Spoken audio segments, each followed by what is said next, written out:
পুরো স্টেডিয়াম ফাঁকা, আমাদের এতগুলো মানুষ, আমরা কালকে দিন এই জায়গায়, আমি আজকে 3 দিন এই জায়গায় একটা টিকিট পাইতেছি না।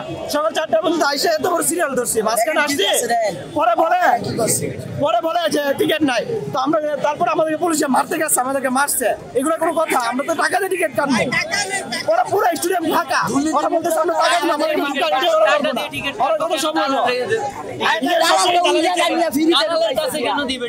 3 দিন ধরে আসে একটা টিকিট পায় না, একটা খেলা দেখার জন্য 3 দিন ধরে।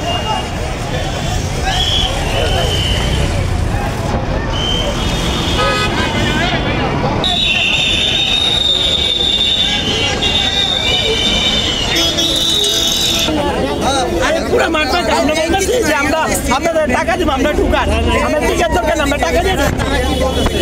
তারা বলে যে না, এটা হইব না।